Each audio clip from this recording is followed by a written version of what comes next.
Hola Marcelo, ¿qué tal? ¿Cómo estás? Bien, bien. Hola Carlos, ¿cómo estás? Bueno, pues muchas gracias por aceptar esta entrevista. Gracias por tu tiempo y por compartirnos este tema. Y bueno, pues el día de hoy vamos a hablar sobre la feminización de la voz.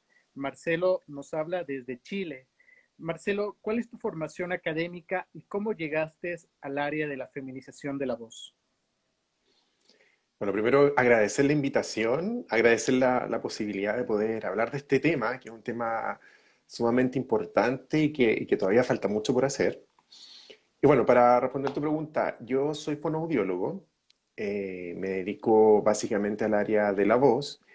Dentro de esa, no sé si llamarlo especialización, porque en realidad no existe, al menos en Chile, una especialización en voz, pero me he ido formando en el área. Soy diplomado en vocología en la Universidad de Chile y actualmente estoy cursando un doctorado en vocología en la Universidad de Tampere en Finlandia. Esas son como mis dos grandes fuentes de formación en el área de voz, pero además me he ido formando en el área de la ética, soy diplomado en ética de la investigación con seres humanos. Y bueno, obviamente también he ido tomando algunos cursos de voz con Catherine Berdolini, estoy certificado en la terapia de voz flow, en la terapia de voz resonante. Y bueno, también más o menos relacionado a lo mismo, tomo algunos cursos ahí con Joseph Stemple y algunos más que de alguna forma están relacionadas a la intervención más actualizada, ¿cierto? Que tiene que ver con la intervención en voz basada en la evidencia. Y en relación a la feminización, la verdad es que ninguno de los cursos que yo te he mencionado han tratado directamente el tema de la feminización, porque yo creo que esto pasa en general en todas partes, que posibilidades de formarse en eso es bastante poco. O sea, no, yo no he visto al menos cursos disponibles, explícitamente disponibles, que digan, usted toma este curso y va a saber cómo trabajar la feminización de la voz, ¿cierto? Entonces yo llegué al tema de la feminización porque, bueno, soy académico de la Universidad de Chile, pero antes de ser académico en la Universidad de Chile ya era académico en otra universidad acá en Chile, que es la Universidad SEC, que trabajaba con un campo clínico, ¿cierto? Para los internos de quinto año de fonoaudiología. Esto era en el laboratorio de voz de la Universidad SEC y ahí comencé a recibir, porque este era un laboratorio con atención abierta a toda la población que tuviese alguna inquietud en voz. Y empezaron a llegar personas trans con su inquietud vocal, ¿cierto? En términos de la feminización. Y ahí partí trabajando, más que nada es una experiencia muy clínica. Y en el tiempo empecé entonces de alguna manera, a conjugar lo que era mi experiencia clínica con todo el conocimiento desde la medicina basada en la evidencia en el área de voz. Y actualmente mi trabajo con personas trans está básicamente en relación todavía a campo clínico, eso sí, en la Universidad de Chile, en donde hasta el año pasado yo formaba parte del equipo del servicio de salud servicio de salud y servicio dental de los estudiantes de la Universidad de Chile, donde hay población trans en ese lugar, ¿cierto? Que atiende solo a alumnos de la Universidad de Chile. Pero como te cuento, eso fue hasta el año pasado y actualmente se cambió el campo clínico a la Academia Vocal de Chile. Eh, y bueno, también algunas cosas en el Hospital Clínico de la Universidad de Chile y se estaba, antes de que todo esto sucediera, ¿cierto? El coronavirus, se estaba viendo la posibilidad también de abrir un poco más el campo para no atender solo cantantes o solo alumnos de la universidad, sino que también poder darle eh, posibilidad de atención a personas con necesidades en voz trans. Entonces, bueno, la otra patita es que estoy atendiendo personas trans de forma particular y yo creo que más adelante vamos a discutir ese tema de qué implica trabajar solo en el área de la feminización de la voz, que es bien complejo. Pero Así un es. poco más o menos esa es mi experiencia. Muy bien, Marcelo. ¿Qué es la feminización de la voz y quiénes son las personas que solicitan la feminización de la voz? Bueno, la feminización de la voz es un concepto, yo creo que es bastante amplio, porque voy a partir de hecho por la segunda parte de la pregunta. ¿Quiénes solicitan feminización de la voz? Uno al tiro piensa en personas trans, eso es como lo que uno piensa inmediatamente, ¿cierto? Personas, en este caso transfemeninas, es decir, que biológicamente son hombres, pero que su identidad se relaciona más hacia el género femenino, ¿cierto? También está en discusión si esto es binario o no binario, probablemente más adelante vamos a discutir un poquito eso. Pero claro, uno dice, una persona transfemenina puede que requiera, ¿cierto? Que esté interesada en poder feminizar más su voz, pues su laringe biológicamente va a generar una voz más bien masculina, ¿cierto?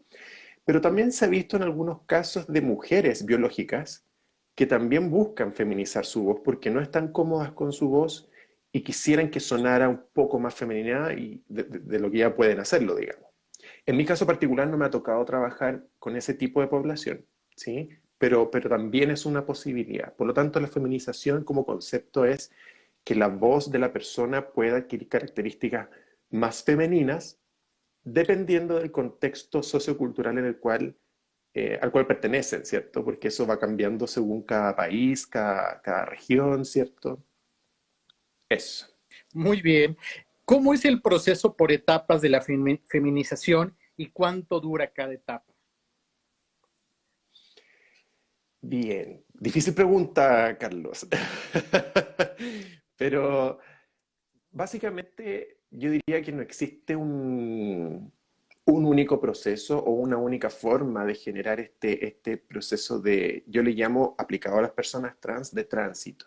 Yo me voy a referir principalmente a la población trans, porque como te digo, probablemente hay muchas cosas que cambian en una mujer biológica que quisiera feminizar su voz, ¿cierto? Pero es un proceso, primero en la persona que está en transición, es un proceso muy complejo, muy dinámico, y por lo tanto las etapas pueden ser muy variables y la duración de esas etapas y del proceso completo, vocal al menos, también puede ser muy variable en duración. Pero así como en un general, lo que al menos yo planteo y que algunos, a ver, lo que yo planteo no es mío, digamos, sino que obviamente me baso en lo que se ha empezado a ver en algunos intentos de investigación, porque falta mucho todavía por hacer en términos de la intervención propiamente tal, pero al menos la propuesta en general apunta a que el proceso debiese partir por una muy buena evaluación, obviamente, ¿cierto? Que logre de alguna manera definir, yo creo que dos grandes cosas, o dejémoslo en tres grandes cosas. El proceso debiese estar orientado a una buena evaluación para determinar la necesidad vocal particular, porque como te decía, la feminización ya no es tan binaria, no implica que hoy día tengo una laringe masculina y al día siguiente quiero tener una voz completamente 100% femenina con esa laringe. Hay distintas opciones entre medio, entonces ahí entramos en lo no binario, por lo tanto, considerar ese antecedente para saber qué vamos a trabajar y hasta dónde es muy importante.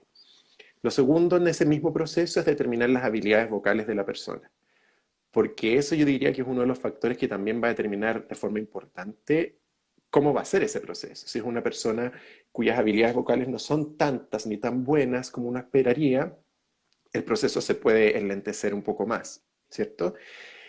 Y lo otro tiene que ver con la calidad de vida. Poder definir bien cómo afecta hoy en día la calidad de vida, la voz que tiene hoy esa persona y cuáles son sus expectativas a futuro. Todo eso es sumamente importante porque con esa información tú puedes definir un poco más claro si va a ser un proceso más o menos largo en su totalidad y si hay que pasar por algunas otras etapas intermedias o darle más a unas etapas versus otras.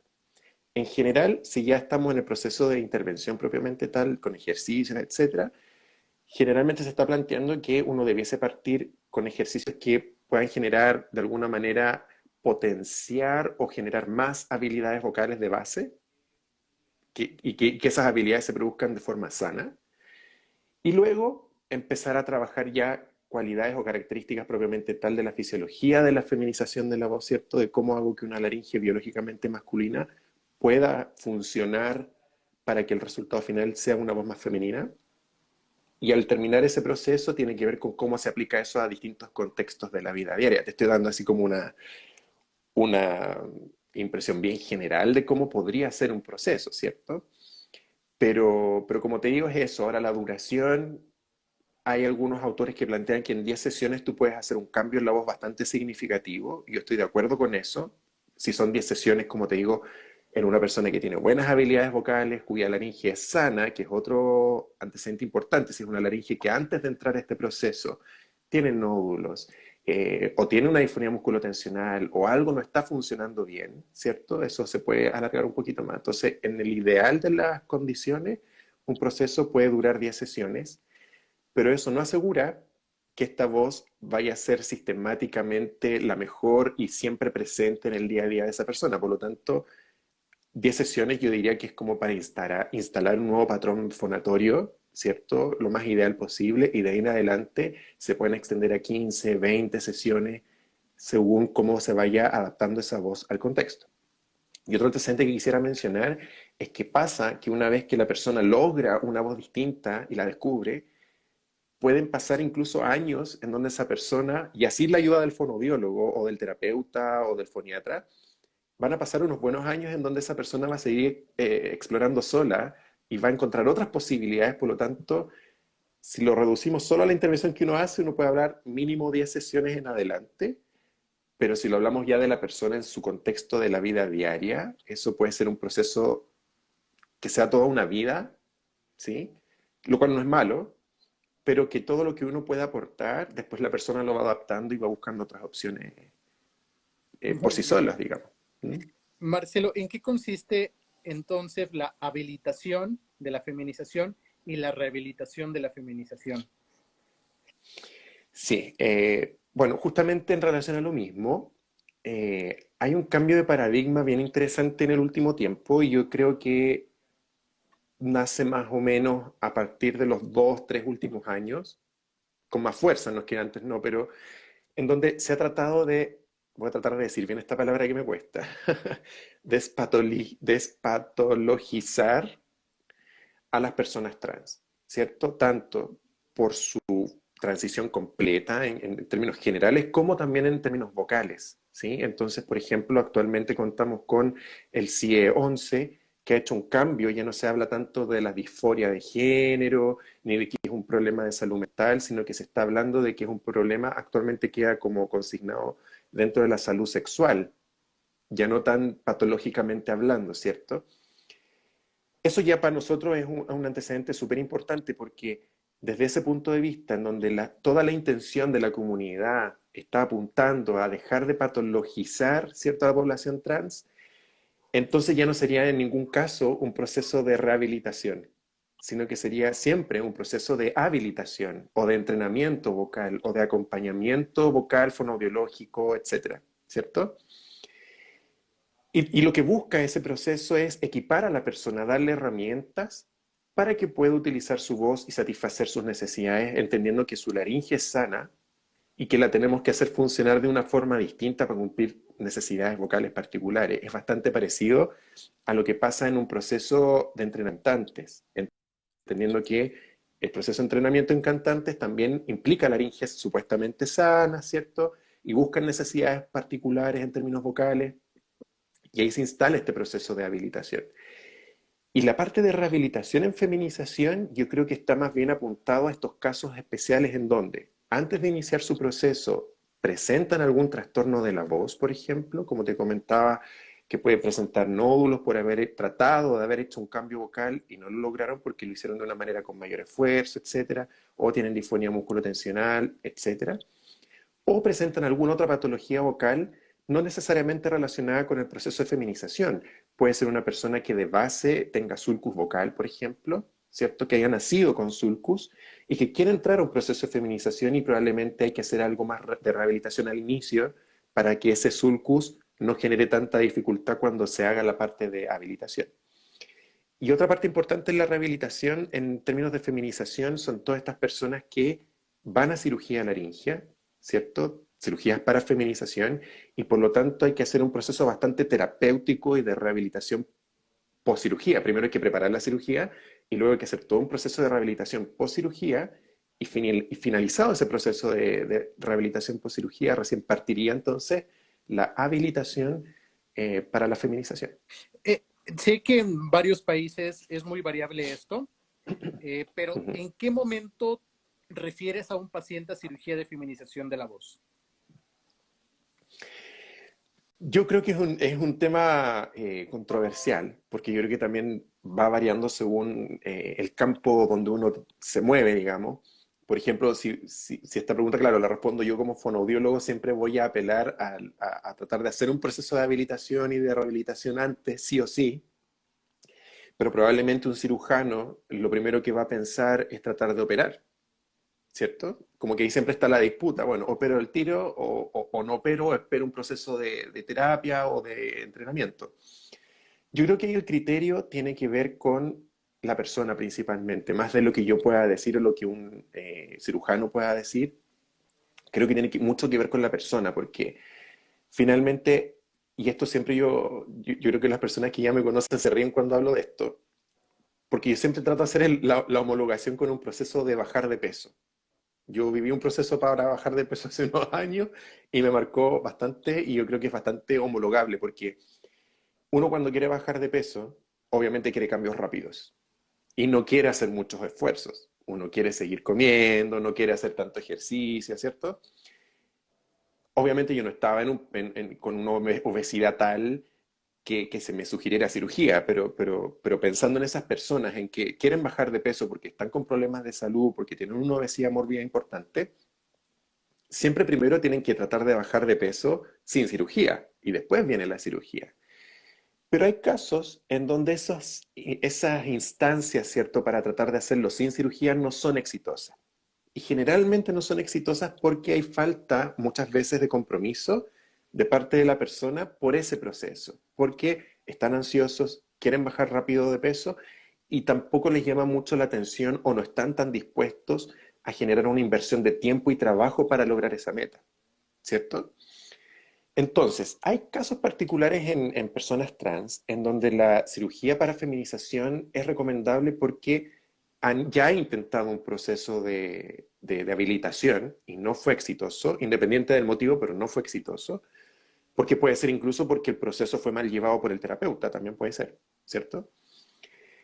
Y también tenemos este otro grupo que sin haberlo intentado antes, a través de la evaluación y de la entrevista y al haber recabado datos, uno se da cuenta que por muchas ganas que quieran de cambiar su voz, no hay un real potencial de compromiso o de adherencia para un proceso que es complejo, que no es corto, es un proceso largo.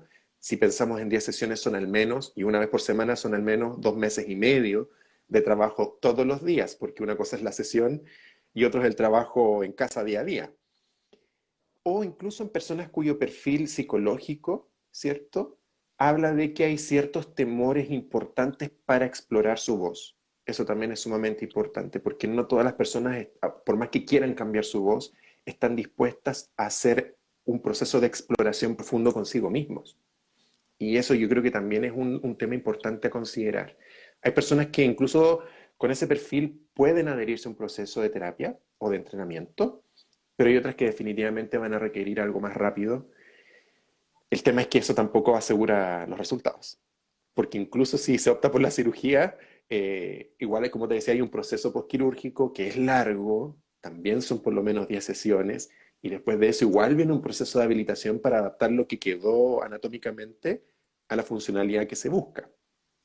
Entonces yo generalmente digo, tratemos de evitar la feminización, o sea, la cirugía de feminización, darle espacio a la posibilidad de que la persona se conozca, entienda, porque muchas veces vienen sin la claridad necesaria hasta dónde quieren llegar con el cambio vocal y probablemente el proceso de habilitación les da esa oportunidad para decir, ¿sabes qué? No quería una voz tan femenina como yo pensaba.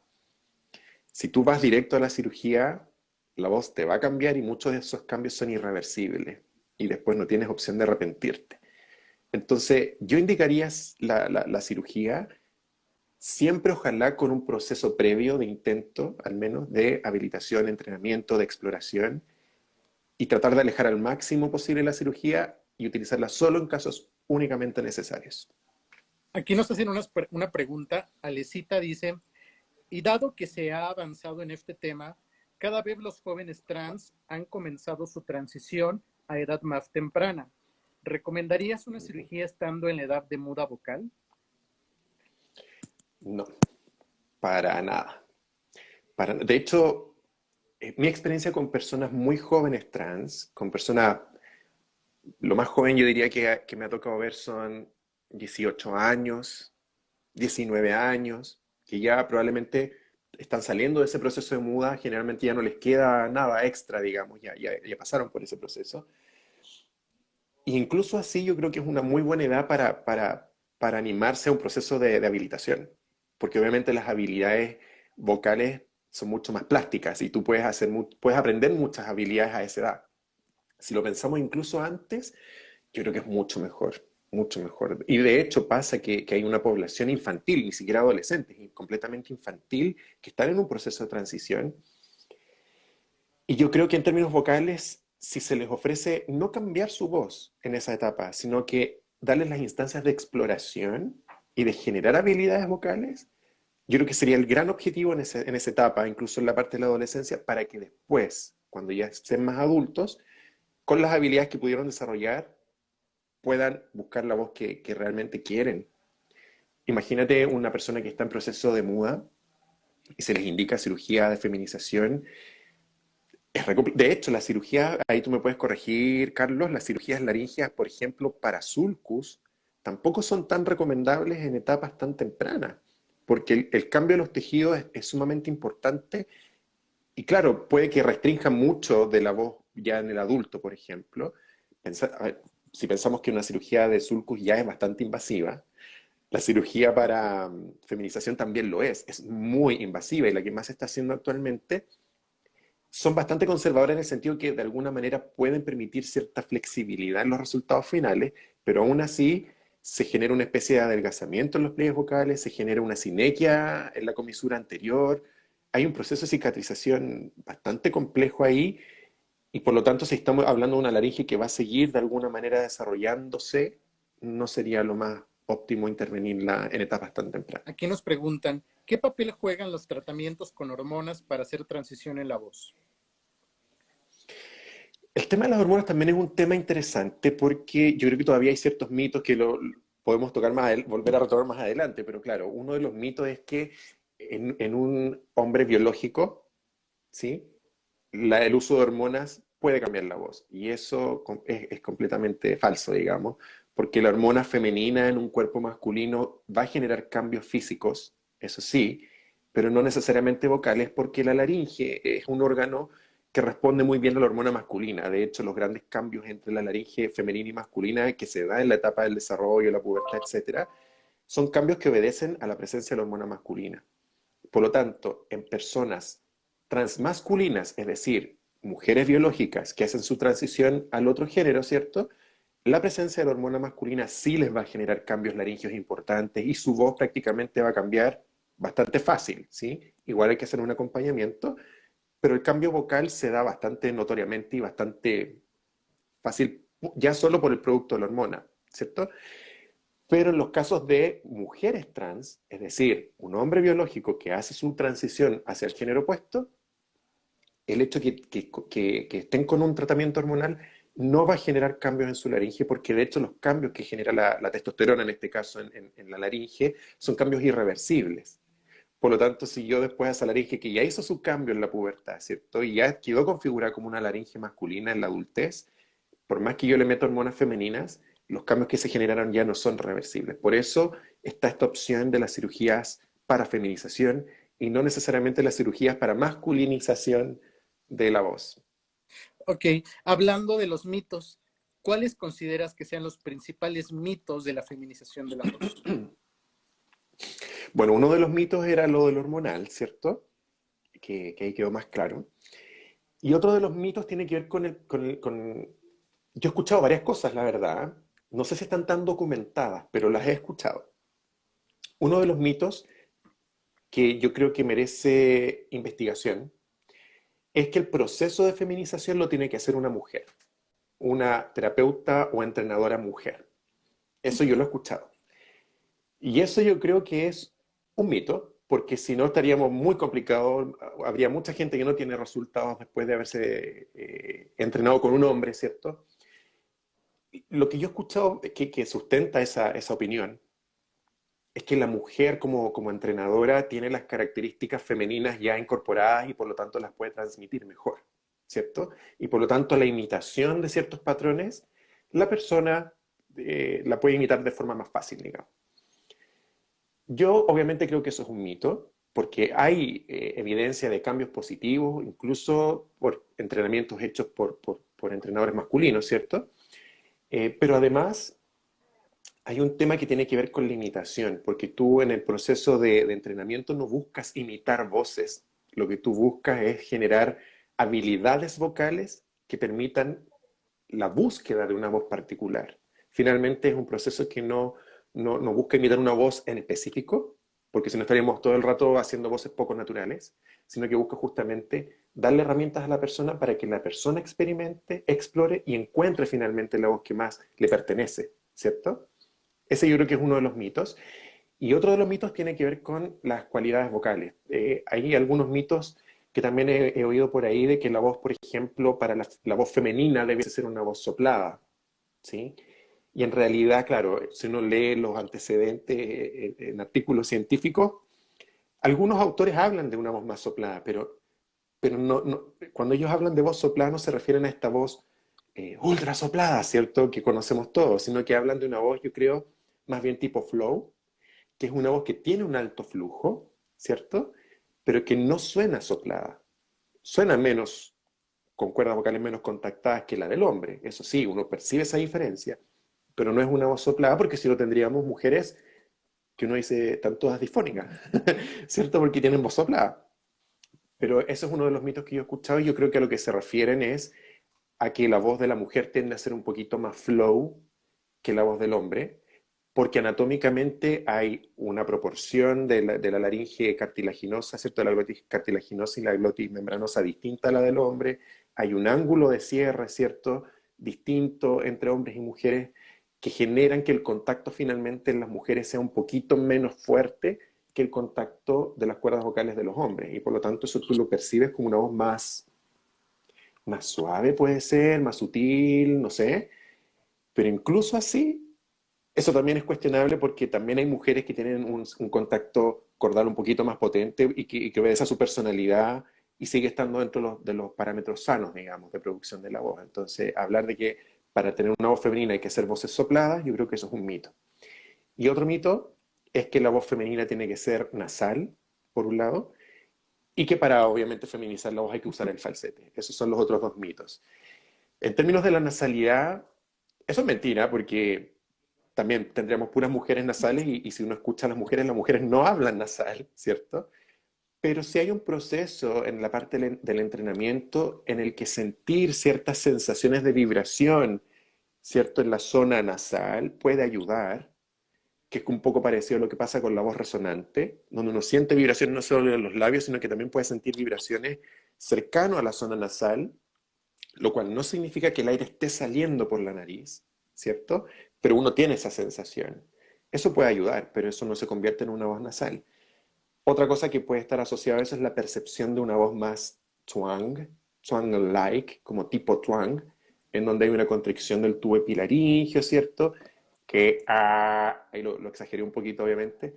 Y eso algunas personas lo perciben como nasal, pero no tiene nada de nasal. En estricto rigor, la voz twang, propiamente tal, uno la puede generar nasal o no nasal, porque no depende de eso, depende de otras características más internas del tracto vocal. Y eso a la persona le puede dar más sonoridad. Entonces quizás por ahí viene ese mito de que es una voz nasal, pero eso está completamente errado.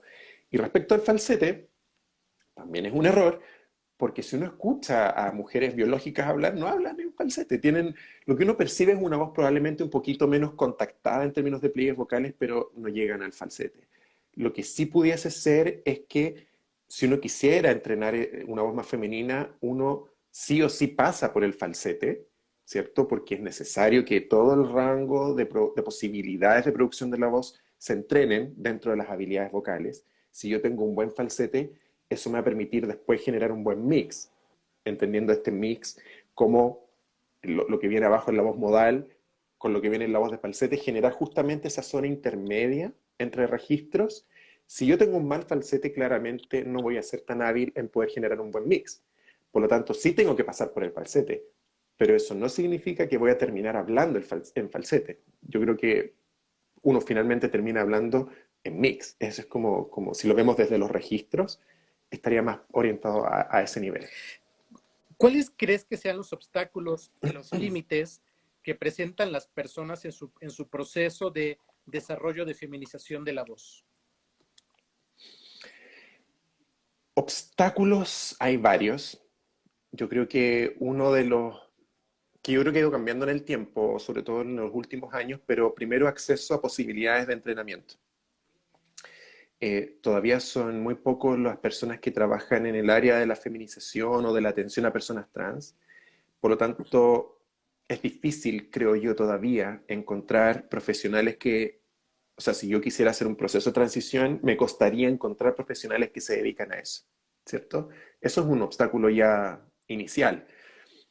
Otro obstáculo eh, tiene que ver básicamente con que además de que no tengo al profesional indicado, hay pocos equipos, porque finalmente lo ideal es que cuando la persona entra al proceso de transición, esa transición sea acompañada por un equipo de diversas especialidades, no solamente el fonoaudiólogo y el otorrino o el foniatra, sino que se sume el psicólogo, el endocrinólogo, nutricionistas, incluso kinesiólogo, y si vamos más allá, hoy en día se apunta a que incluso se puedan incluir personas del área de la estética, que den consejería de cómo vestirse, cómo moverse, en función de la necesidad de la persona, como el resultado final, dentro de qué imagen tengo representada de mí mismo.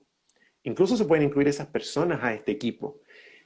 Entonces, contar con un equipo completo realmente es poco probable. Hoy en día en Chile al menos yo creo que hay unas dos o tres instancias más formales en hospitales, en centros clínicos, en centros médicos, y eso ha sido un crecimiento inesperado y muy positivo, ¿cierto?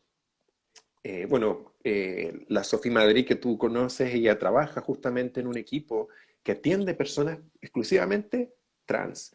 Y eso está dentro de un contexto que acá en Chile está en el Hospital Sotero del Río, si no me equivoco, en donde hay una serie de profesionales que están trabajando en función de esta transición, ¿cierto? Eso ya es algo muy positivo. La limitante de eso es que al ser un hospital público solo atiende a personas que estén adscritas geográficamente a ese sistema de salud.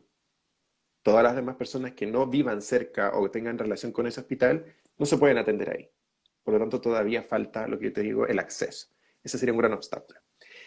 Y si lo vemos desde la persona, yo creo que los obstáculos son justamente la ansiedad, de lo que yo he visto. Es algo que juega bien en contra de los procesos de transición.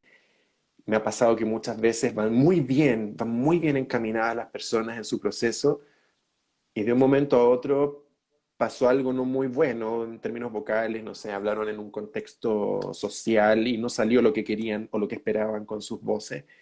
Y eso inmediatamente los hace retroceder desde lo emocional, no desde lo vocal necesariamente, porque eso ya lo aprendieron. Pero está tanta la ansiedad, la frustración que pueden llegar a sentir por cosas negativas que pasan con sus voces, que inmediatamente retroceden desde su posibilidades de acceder a lo que ya han aprendido. Como que se bloquean un poco en el proceso, obviamente se desmotivan, obviamente se entristecen, ¿cierto? Y eso yo creo que es un gran obstáculo, como el manejo de la emoción respecto a un proceso tan complejo y dinámico como este es un obstáculo y para eso, como te decía, necesita ser atendido por un equipo en donde hayan especialistas que puedan atajar a tiempo esas necesidades emocionales particulares. ¿Ya? Eso, Aquí nos cuéntame. hacen dos preguntas, Cristian Mejía de México y Weldon también de Puerto Rico. Eh, Ellos preguntan cómo se empieza el protocolo de feminización y si utilizas algún software para brindar retroalimentación o herramientas tecnológicas para el proceso de feminización. La primera era cómo se parte. Sí, cómo inicias y qué softwares utilizas? Bueno, como mencionaba, yo creo que la parte de la evaluación es muy importante. Muy importante. A veces uno Yo creo que a veces uno por formación profesional se desconecta un poco de esto de que si uno trabaja en voz, en realidad debiese aplicar ese conocimiento a todo el tipo de personas que tengan necesidades vocales particulares. Y a veces cuando nos toca, que a mí también me pasó en los inicios, cuando nos toca atender personas trans, uno como que dice, ¿qué hago? ¿Qué hago? ¿Qué pregunto? Y en realidad uno tiene las habilidades y las estrategias para preguntar lo que uno necesita saber, ¿cierto? Lo que sí hay que tener en consideración para partir un proceso es, yo creo, las expectativas y las necesidades muy claras. Porque si no están las necesidades y las expectativas claras en la persona, hay que hacer otras cosas antes, digamos. Pero para partir, al menos tener claro qué es lo que busca esa persona y si está dispuesto o no a un proceso como este. Y por lo tanto uno también tiene que ser muy honesto y sincero y decirle, mira, este proceso implica todos estos, eh, no sé si sacrificios, pero necesita todo esto de ti, ¿estás dispuesta, sí o no, a seguirlo? ¿Cierto? Entonces yo creo que esa parte, aunque suene obvia, no es tan obvia porque a veces se nos pasa. Yo creo que sentar bien las bases del momento de la evaluación y de cómo se va a diseñar el plan de trabajo, que tiene que ser en conjunto con la persona, yo creo que es la primera parte que es indispensable. Y luego, como te comentaba, hay que darle espacio al trabajo de habilidades vocales, sí o sí, porque yo puedo tener los mejores ejercicios de feminización, pero si esa persona no tiene tan buenas habilidades vocales, por más que yo intente hacer los ejercicios de feminización, no van a dar resultado. ¿Ya? Yo creo que hay que pensarlo como cuando uno trabaja con voz profesional, ya sea actores o cantantes, es más o menos es la misma exigencia, porque finalmente esa laringe va a estar sometida a una carga vocal bastante exigente porque va a estar utilizando formas de producir voz que no son las convencionales, ¿cierto? En tonos que son distintos, en intensidades que son distintas, hay que tener un cierto conocimiento, ¿cierto? De cómo siento yo mi voz en mi cuerpo, que es distinto, ¿cierto? Así que yo partiría por ahí. Y respecto del software, la verdad es que no existe, al menos yo no conozco, no sé si tú conoces, Carlos, creo que no existe ningún software propiamente tal para feminización. Yo no he visto, pero en realidad cualquier software que tú puedas utilizar para retroalimentación en función de lo que estés trabajando te puede servir. Ejemplo, yo ocupo software para ir midiendo un poco la frecuencia fundamental, que son más que software, son aplicaciones incluso de celulares, que yo les invito a las personas a descargarlo y la vamos utilizando de vez en cuando, porque el tema del feedback también es importante. El objetivo del feedback es poder dar una orientación general a la persona de en qué zonas tonales, por ejemplo, se está moviendo, pero que no se genere una dependencia del uso de esa aplicación o de ese software para poder hablar. Eso hay que tener mucho cuidado porque si la persona genera esa dependencia, nunca va a generalizar la voz que está trabajando a la vida cotidiana. Siempre va a necesitar del monitoreo constante, ¿cierto? Entonces, yo sí lo ocupo en momentos muy particulares, en dosis también muy, muy controladas, y generalmente tienen que ver con estas aplicaciones para medir la frecuencia fundamental. Uno también pudiese utilizar software o aplicaciones que es más complejo, pero se puede utilizar para medir el tema de las frecuencias formánticas, porque también hay que hacer ciertos cambios de las frecuencias formánticas para hacer el cambio de la cualidad final, ¿cierto?, del sonido. Hay otras personas que utilizan software para controlar la intensidad. Ahora yo con la intensidad no, trato de no ser tan estricto porque en un inicio sí o sí yo trabajo a intensidades más bajas y poco a poco se va construyendo esa intensidad y finalmente la persona encuentra la intensidad que quiere utilizar. Entonces ahí yo no lo reduzco tanto a un software o a una retroalimentación particular. Entonces yo creo que cualquier herramienta de feedback finalmente que tú quieras utilizar te puede servir siempre y cuando la sepas utilizar para no generar dependencia y que cumpla los objetivos que tú quieres alcanzar con ese feedback. ¿Mm? Aquí nos pregunta Dani, de Chile, ¿de qué manera trabaja los armónicos para que la voz final resulte más femenina, teniendo en cuenta que anatómicamente es una laringe y resonadores masculinos? Sí, ahí con el tema de los armónicos primero hay que trabajarlo en dos partes. Mi formación de voz está muy ligada a un sistema de interacción fuente-filtro. ¿Sí? Yo no concibo la voz como un sistema lineal, por lo tanto, no trabajo primero lo que pasa acá para después amplificarlo y cambiarlo en el tracto vocal, sino que lo que hago es, al mismo tiempo y generando esta interacción entre lo que hace el tracto vocal y los pliegues vocales para el resultado final. Por lo tanto, si yo quiero modificar armónicos, sí o sí primero tengo que tenerlos. ¿Y de dónde vienen los armónicos? Vienen de los pliegues vocales. Los pliegues vocales son los que generan los distintos armónicos, ¿sí? Por lo tanto, primero me tengo que asegurar que esa persona genere una buena materia prima, ¿cierto? Pero a la vez, y esto es simultáneo, que una vez que logra generar esa materia prima, la logra ir modificando según las modificaciones del tracto vocal, ¿ya? Ahora, si lo pensamos desde la laringe solamente, tengo que igual generar un buen cierre. Por eso yo decía que la voz soplada no es el mejor objetivo, porque una voz soplada no me va a permitir contar con suficientes armónicos para después modificarlo, ¿cierto? Necesito igual un buen contacto. Y en ese caso la voz flow es una voz bastante económica desde la literatura científica, porque logra un buen output, una buena energía acústica de salida a un muy bajo esfuerzo y a un contacto que se asemeja a esta característica mix de voz mix. Por lo tanto, uno se asegura que la voz no va a salir con ese cierre tan brusco que genera la laringe masculina, ¿cierto? Y a la vez, tú tienes que trabajar esa voz flow con modificaciones del tracto vocal que te permitan elevar las frecuencias formánticas.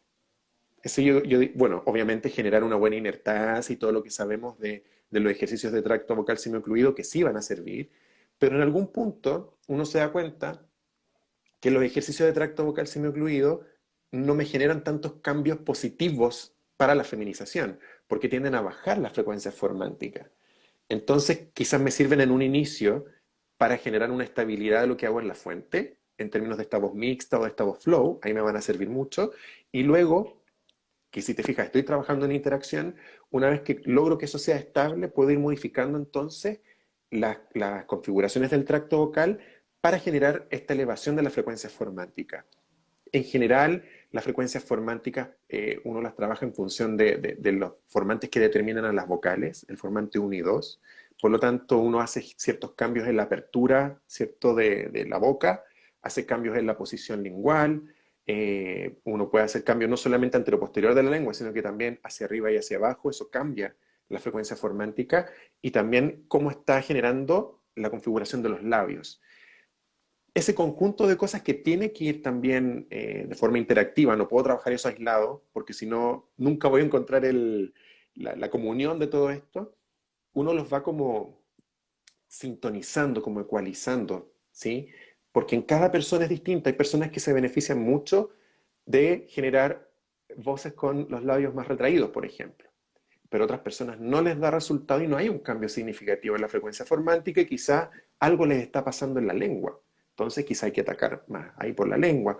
O su apertura de la boca no es suficiente o es mucha. Entonces ahí uno va de alguna manera ecualizando y va de alguna manera poniéndole condimentos, ¿cierto? A este trabajo para que se logre la voz final. ¿Mm? Marcelo, ¿cuál es el futuro de la feminización de la voz? El futuro. Eh, Primero, investigación. Yo creo que hay una deuda importante. Hay harta investigación, de hecho, si uno se mete a buscar, hay harta investigación, pero que todavía está en la etapa de describir, ¿cierto? El impacto, por ejemplo, que tiene el proceso vocal en las personas trans. Hay mucha información de cirugías laringeas, de eso hay bastante información en la literatura. Eh, de prevalencia, incidencia, todo eso, ese tema como que ahí se ha tomado hartos años esta área en generar ese conocimiento. También hay harta información respecto de cuál sería la voz o los cambios más significativos que se logran o se debiesen lograr para feminizar una voz. Por ejemplo, yo no sé si muchos, pero hay varios en donde se somete a evaluación de expertos, de jueces expertos, ¿cierto? O de población general, y se les ponen audio de personas trans con distintas frecuencias fundamentales, con distintos cambios, etcétera, y se va diciendo, sí, mira, aparentemente, efectivamente, ya tenemos súper claro que para identificar una voz más femenina tiene que ser más elevada en el tono, eso es una realidad, ¿cierto? Y hasta ahí yo creo que hay harta información, pero todo lo que viene después, y que es lo que se está usando ahora, que es, ok, a pesar de que el tono es una cosa importante, no es la única cosa ni la más importante, sino que es qué pasa con el tracto vocal, qué pasa con las palabras que estoy utilizando, qué pasa con la velocidad del habla, o la precisión en la articulación. Esa información yo creo que todavía no está muy clara. todavía falta avanzar en eso y por lo tanto falta investigación en relación ya ahora a procedimientos de entrenamiento más claros. ¿Hay alguna bibliografía y algunos artículos en donde se somete, por ejemplo, hay uno del 2017 que es bastante interesante, en donde se trata de ver la pertinencia de hacer procesos grupales de entrenamiento en personas trans? Y ha tenido muy buenos resultados en esa población en particular que se estudió. Eso suma bastante, pero no dice mucho en concreto qué cosas se hicieron para generar el proceso de feminización, qué ejercicio, ¿cierto? Y yo creo que eso falta. Bueno, por un lado los ejercicios y por otro lado qué tan económicos. Bueno, mi línea de investigación, para los que me conocen, es la economía vocal. Mi doctorado lo estoy haciendo, mi tesis de doctorado en la economía vocal. Por lo tanto, también determinar, ok, este ejercicio puede generar buenos resultados perceptuales, la gente puede percibir una voz femenina, pero ¿será tan saludable? Yo creo que esa es una deuda importante, ¿sí? Porque justamente tú estás trabajando con laringe que están susceptibles a cualquier tipo de potencial riesgo de daño, ¿cierto? Ya sea por esfuerzo o porque de frentón un ejercicio o alguna forma de utilizar la voz puede generar mayor estrés de impacto del necesario. ¿Mm? Yo creo que esas son las grandes deudas y generar equipos de trabajo sería la otra deuda. Por una parte el conocimiento, que falta más investigación, y por otra parte generar equipos de trabajo. ¿Cuál es el mejor consejo que le puedes dar a las personas que se someten a la feminización de la voz? Consejos. Pregunten. Pregunten harto. Yo sé que yo creo que los fonoaudiólogos al menos estamos un poco demonizados porque se nos ve como personas muy clínicas, ¿sí? Entonces, como casi que ir al médico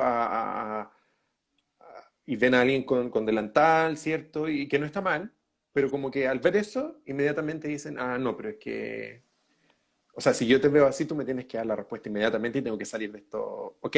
O ven que al estar en ese contexto más clínico, se sienten también patologizadas esas personas, ¿cierto?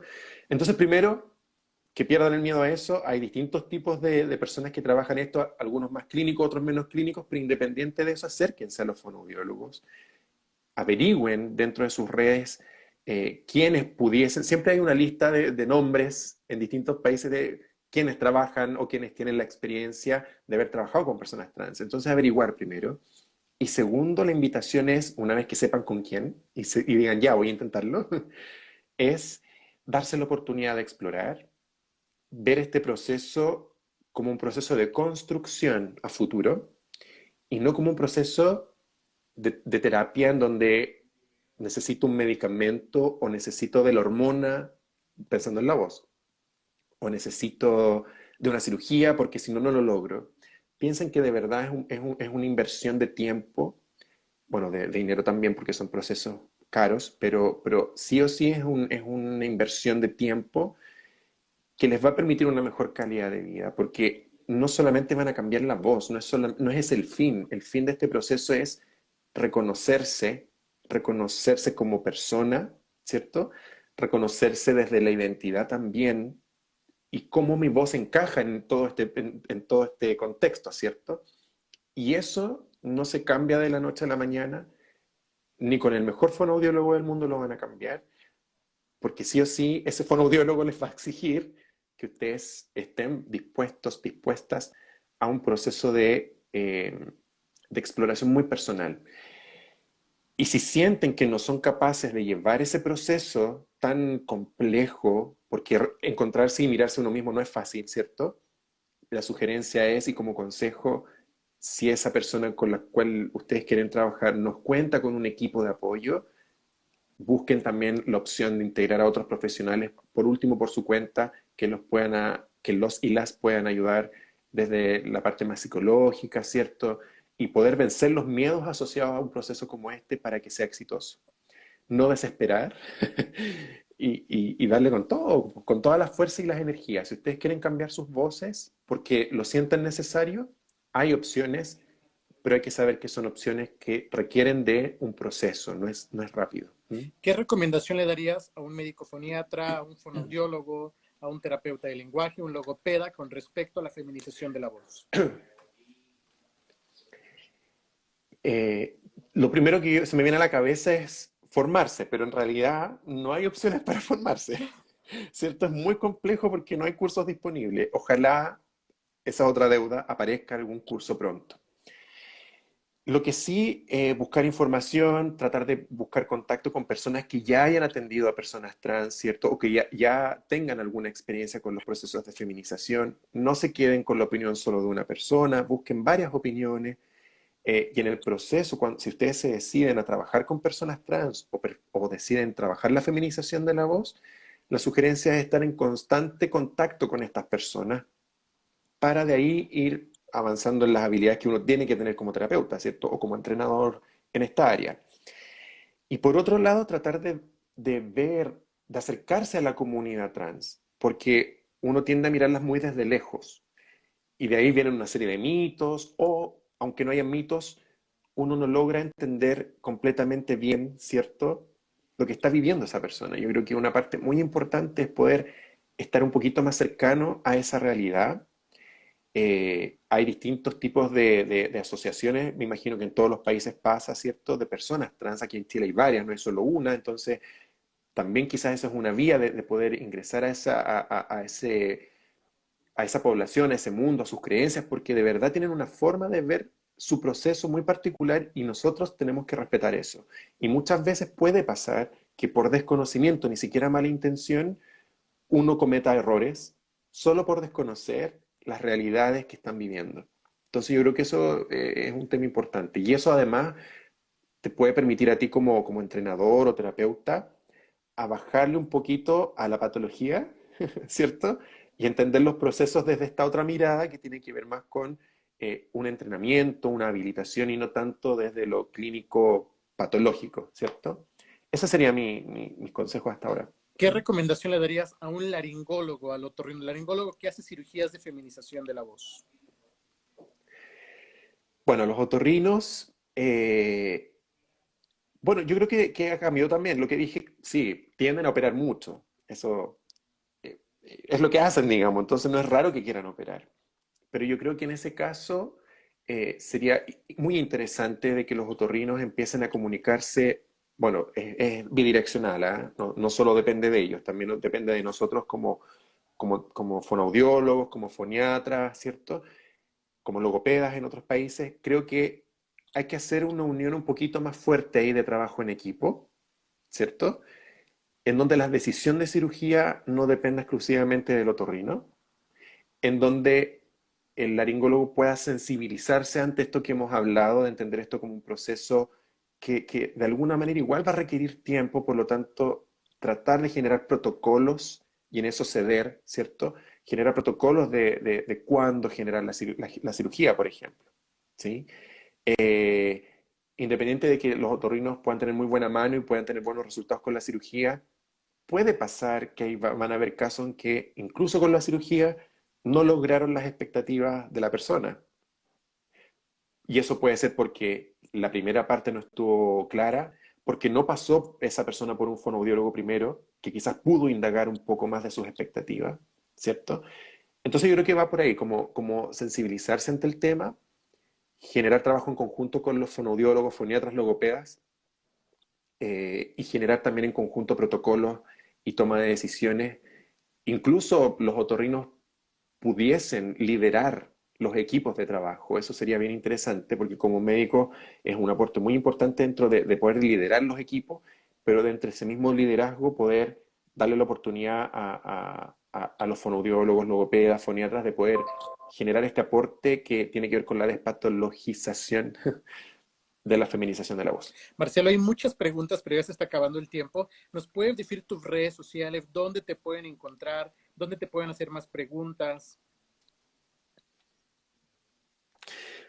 Yo soy muy malo para mis redes sociales. Bueno, este es mi Instagram, lo tengo bien botado, tengo que actualizarlo tengo un par de fotos de hace muchos años, nada más. y son personales más encima, entonces tengo que ahí hacer un cambio y empezar a subir información más de lo que hago, ¿cierto? Para que por ahí podamos hacer redes interesantes. Por otro lado, tengo Facebook, ese es lo que más uso, estoy un poco añejo ya, desactualizado, es lo que más ocupo y lo que la gente cada vez ocupa menos, pero en el Facebook generalmente estoy súper disponible. Si quieren hacer preguntas, me pueden mandar mensajes internos a Facebook. Yo, para que veas lo desconectado que estoy de Instagram, no tengo idea si por acá me pueden Sí, contactar. también. Si es Pueden así, mandar escríbanme y mensajes. me imagino que me va a llegar ahí un mensaje y lo veré. Y bueno, a mi correo, si quieren, también se los puedo dejar, no tengo problema. No me llenen de correos, eso sí, pero se los puedo dejar. No sé si se los digo Sí, ahora. por ¿Se los digo favor. ahora, Sí, Carlos? Mi correo personal es m.saldías, todo con S, o juntito, @gmail.com. m.saldías@gmail.com. Yo en general tengo buena disposición para responder preguntas. Hay personas que piden una asesoría más específica, no tengo problema con hacerlo. Y de hecho, como para informarles, hace tiempo tengo en mi cabeza un proyecto que todavía no lo he podido hacer, espero poder hacerlo segundo semestre de este año, empezar ya a decantarlo y generarlo ya para el siguiente año 2021, y que tiene que ver con generar comunidades de trabajo, tanto en Chile como con contactos fuera también, hacer redes de trabajo en esta área para potenciar tanto investigación como formación en esto. Así que contáctenme, yo no tengo problema. Marcelo, pues de verdad te agradecemos mucho tu tiempo. Gracias por compartirnos tu experiencia, tu conocimiento. Y bueno, pues ¿quieres dar un mensaje final? Un mensaje final. Disfruten de lo que hacen. Yo creo que eso también aporta mucho a este proceso. Eh, También traten de buscar información, traten como les digo, es poco lo que hay, pero hay. Lamentablemente está todo en inglés, la gran mayoría está en inglés. Pero hagan el esfuerzo, busquen personas que ya estén trabajando en el área y si les interesa, empiecen de a poco a formarse, por último desde lo clínico y después habrán formaciones ya más teóricas y todo. Pero den el paso, no tengan miedo de preguntar. Nos pasa, a mí también me pasó al principio, tenía mucho miedo cuando recién partí trabajando en esto de preguntar, pero en realidad es tan poca la información que hay que todas las dudas son válidas. Eh, no le crean solo a una persona como último mensaje, porque de verdad hay muchas opciones, ¿ya? Y cada uno debiese ir buscando la opción que también a uno le haga más sentido. Y tratemos de generar más redes. Yo creo que eso es súper importante, generar más redes para trabajar en esto y generar más investigación. Bueno, Yo creo que ese también todos debiésemos poder aportar en eso un poquito. pues recuerden, el video va a estar en Carlos Manzano Foniatra en el canal de YouTube. Suscríbanse, denle like y bueno, pues muchas gracias y muchos saludos a todos. Saludos, Marcelo. Gracias por todo. Muchas gracias, Carlos. Saludos.